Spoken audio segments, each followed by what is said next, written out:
যেখানে দুটি মানুষের সারা জীবনের সুখ দুঃখের সম্পর্ক, সেখানে তাদের মতামত গ্রহণ না করে সিদ্ধান্ত নিবে তৃতীয় পক্ষ।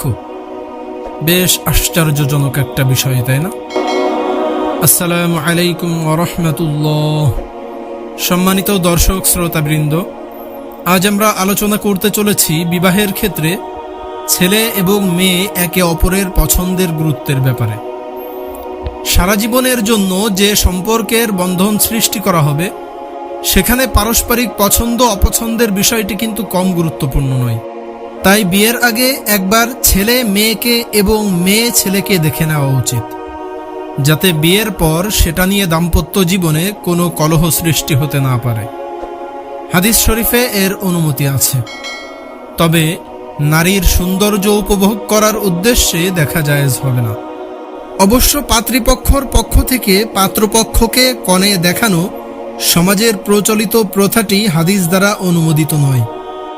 অর্থাৎ এই প্রসঙ্গে বর্ণিত হাদিসের উদ্দেশ্য এই নয় যে পাত্রীপক্ষ নিজেরা পাত্রকে কনে দেখানোর ব্যবস্থা করবে। এই বিষয়ে হাদিস সম্পূর্ণ নীরব। বরং এ বিষয়ে বর্ণিত হাদিসটির উদ্দেশ্য হল, সম্ভব হলে পাত্রের জন্য পাত্রীকে দেখে নেওয়ার অনুমতি আছে।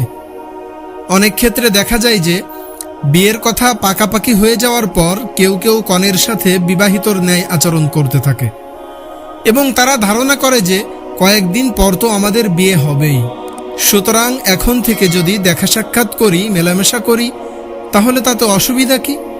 খুব ভালো করে মনে রাখবেন, এটা সম্পূর্ণ নাজায়েজ একটি কাজ। ঠিক তদ্রূপ বিয়ের পূর্বে কনেকে নিয়ে মনে মনে রসালো কল্পনা করাও হারাম।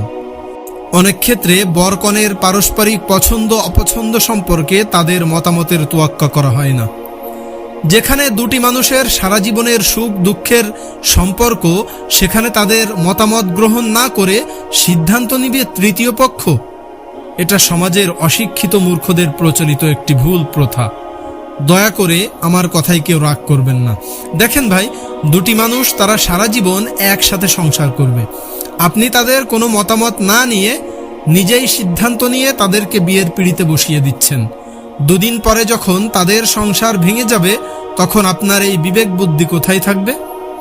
সমাজে এমনও দেখা যায় যে তাদের দুজনের এই বিবাহে সম্পূর্ণ অমত, তবুও তাদেরকে জোরপূর্বক বিয়ে করিয়ে দিয়ে তাদের সকল সুখ দুঃখ ধূলিসাৎ করে একটা জেলখানার জীবনের মাঝে তাদেরকে ঠেলে দেওয়া হচ্ছে। এটা একেবারেই শরিয়াত বিরোধী এবং অসঙ্গতিপূর্ণ একটি কাজ। এই জাতীয় বিয়ের পরিণতি খুব একটা ভালো হয় না। অনেক জায়গায় দেখা গিয়েছে যে স্বামী স্ত্রীর মধ্যে জীবনে কখনো স্বাভাবিক সম্পর্ক গড়ে ওঠে না।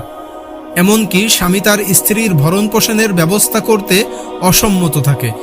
এই বিষয়ে তাকে কিছু বলা হলে সে একটাই উত্তর দিয়ে থাকে, আমার তো এই বিবাহে কোনো মত ছিল না, সেটা আমি তোমাদেরকে জানিয়েছিলাম।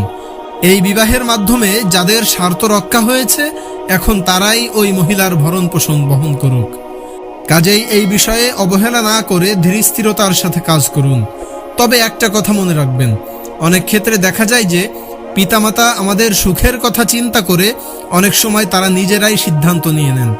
তারা মনে করে থাকেন যে আমার মেয়েকে এখানে বিবাহ দিলে আমার মেয়ে সুখে শান্তিতে জীবন পার করবে, অথবা আমার ছেলেকে অমুক জায়গায় বিবাহ দিলে আমার ছেলে একটা নেককার ফরহেজগার স্ত্রী পাবে। এজন্য অনেক সময় আমাদের পিতামাতা আমাদের বিবাহের ব্যাপারে নিজেরাই সিদ্ধান্ত নিয়ে থাকেন।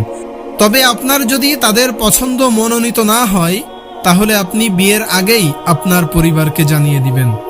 আল্লাহ আমাদের সকলকে বোঝার তৌফিক দান করুন, আমিন। বন্ধুরা, আমরা পরবর্তী ভিডিওতে আলোচনা করব কিভাবে আপনি বুঝতে পারবেন যে বিবাহের ক্ষেত্রে ছেলে এবং মেয়ে একে অপরকে পছন্দ করেছে কিনা। যদি মন চায়, আপনাদের এই অযোগ্য ভাইয়ের ছোট্ট চ্যানেলটি সাবস্ক্রাইব করে আমাদের সাথেই থাকুন। আপনার এবং আপনার পরিবারের সকলের সুস্থতা এবং দীর্ঘ নেক হায়াতের কামনা করে আমি অযোগ্য অধম রাইহান আজকের মতো এখানেই বিদায় নিচ্ছি। আসসালামু আলাইকুম ওয়া রাহমাতুল্লাহ।